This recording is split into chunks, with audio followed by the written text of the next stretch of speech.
when she was born. She was born very healthy, and 27 days later, she had gotten sick on us, and I called the doctor, and he made me bring her into the hospital. On the way to the hospital, she stopped crying, and I reached back and she wasn't breathing. So here I am driving my own car, nobody else with me, shaking her. I got her unsnapped, and if anybody saw me, they would have thought I was nuts because I was actually shaking this baby, you know. I get to Hammett, pulled up, didn't park the car, running in with this baby, and I'm like, she's not breathing, she's not breathing. They took her back. They told me that I had to leave the room, and I'm like, I'm not leaving my baby's room. They're like, ma'am, it doesn't look good. Go get someone there. And I looked up at the monitor, and you know how the monitor is supposed to go beep, beep?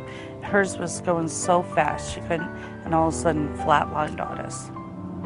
So right then and there, I got on my knees, right in the middle of the ER. Everybody thought I was crazy.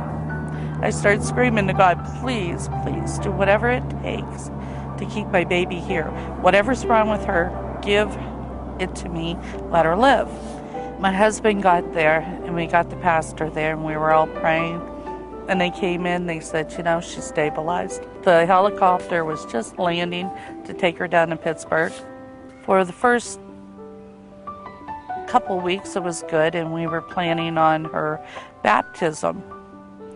Well, she comes to her baptism day. I was like so tired. And the next day, I slept the entire day away. The third day, my husband was like, you know, we need to call a doctor. You probably have the flu, but let's just check it out, because I just couldn't do anything. I went into the ER, and they're like asking me about the baby. And she was brought to the hospital with chest pain. And I'm like, oh, she's doing okay, you know, got a little problem and stuff. She was very young. I believe she was maybe only in her mid to late 30s. And we got there. They put the monitors on me. We do a special study to look at the arteries that supply the heart muscle with blood. And all of a sudden, 2 doctors come in, and they're like, you're not going to believe this. I'm like, what is going on? Had appropriate testing done and was found to have had a small heart attack. He goes, you're having a heart attack. It's a very emotionally draining situation. So they rushed me up to the intensive care, and I came in, a doctor came in, they ran a test and discovered I needed open heart. She was terrified of the possibility of needing open heart surgery. So of course then I got a little nervous, I started thinking of my kids. And certainly when you're a young person and you have young children and you have your whole life ahead of you, and now all of a sudden you're facing a situation that you could never imagine. It's like, you know what? The damage is done, we're going to take care of it. He goes, you know, let's pray about this. There's more to being a human than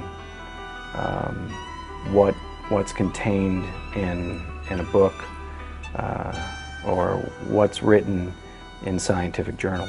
Then I knew I was going to be okay, because he believed in God and believed in power of prayer. The day of the surgery was a fairly routine day, nothing that I can remember that was out of the ordinary. She went to the operating room, she had a fairly uneventful operation. So they sat me up, and I breathed in, and I coughed, and all of a sudden they noticed that her blood pressure was starting to fall. I just felt like my whole body was falling back. We put little plastic drainage tubes in the chest. And I kept on saying, help me, help me. And those drainage tubes started filling up with blood. They're all scrambling to look, and I'm still watching them, and I'm still talking, please help me, I've got a baby, I got a husband, I've got a little boy. After I got there, it was clear that we had to go directly back to the operating room, that there was something seriously wrong, and that she was bleeding all of a sudden.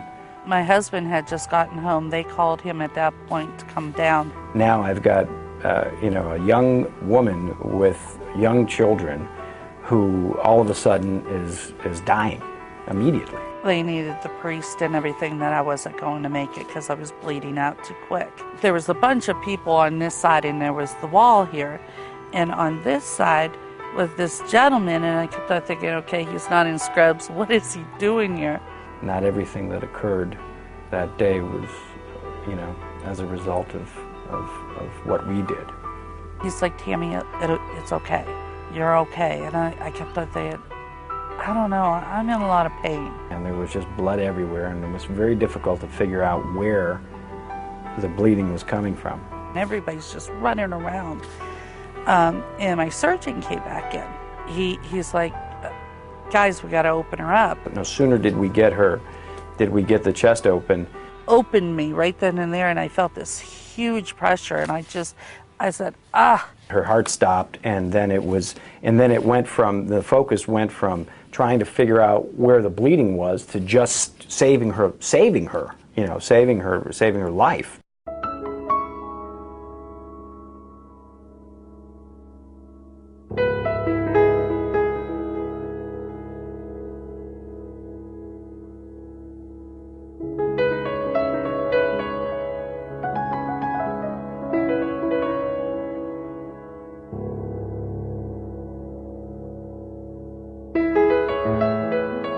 Next thing I know is this gentleman was up here, and he said, Tammy, come with me.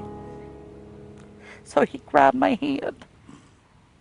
I do remember praying for her and begging, actually, silently, for God to spare her life. So we're standing there, well, watching everybody else around my body. Everybody was doing everything they could. I kept on thinking, oh man, this is great, I don't have any pain. And my surgeon was inside my chest, the blood was just everywhere. And he was actually just pulling it out and trying to find my heart. I started basically massaging the heart. My angel was telling me, come on, it's time. And over in the corner, there was it was a bright light, but it didn't hurt your eyes. It was warmth. It was and I've always heard about these long tunnels. Apparently I didn't have a long enough life, because mine, I passed part of my life. I passed my kids and I passed my husband, and I almost got in. I know for a fact my grandmother died a long time ago, and me and her were really close. And I got into the light, and it was her. But we just kept going and kept going. I was just about ready to reach her, and my angel came back. But at that point he's like, oh, it's time to go back. You've got to go back. I'm like, no, because that warmth, it's really hard to describe what it is. You know how when you have your very first child and they come in and you feel this awestruck love for that child? It is tenfold of that. So I know that she's a 30-year-old and that she's got young children, and what the potential consequences are going to be to this family forever. And I felt really guilty afterwards because I didn't want to come back. I've never felt so much love and so much happiness, and all those stupid things that you worry back here doesn't mean anything from up here, up there. It doesn't matter. It doesn't matter. And there's all those people waiting for you to come in, even if I didn't know them. And didn't know people in my life. I know they were all everybody's there waiting for you to come in. But, so he sent me back, and I was mad at him because we got back And he was like, Tammy, it's time. I'm like, no, I want to go back. And because once you leave that place, it's like you've lost a lot. Even though I didn't, because I still had my children here. Once we were able to get her on the heart-lung machine, and we finally found where the bleeding was, and we fixed that. My angel threw me back in to my body, and I felt Chris just pumping my heart. And I'm like, oh my gosh, there's so much pain.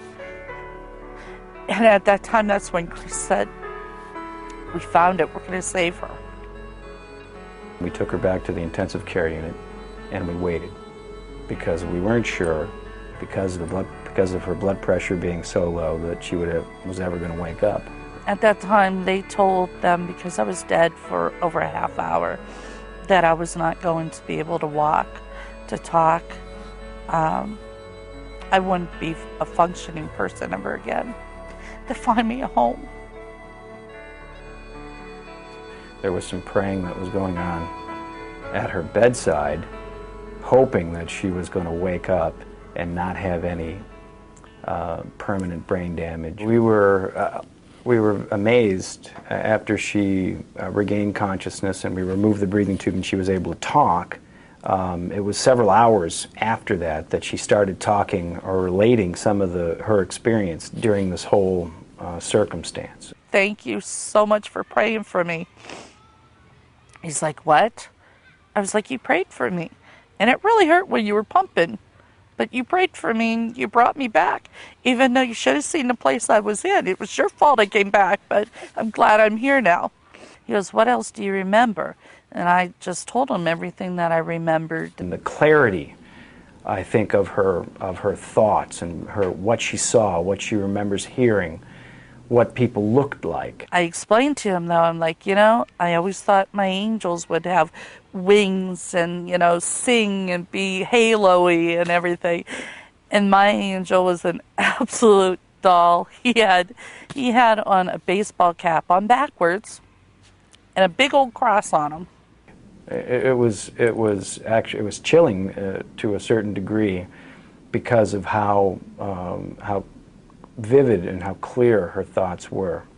He's like, well, it's true because you shouldn't be doing this. So my sister, they allowed her to come in because she was at the hospital. She didn't leave the hospital either.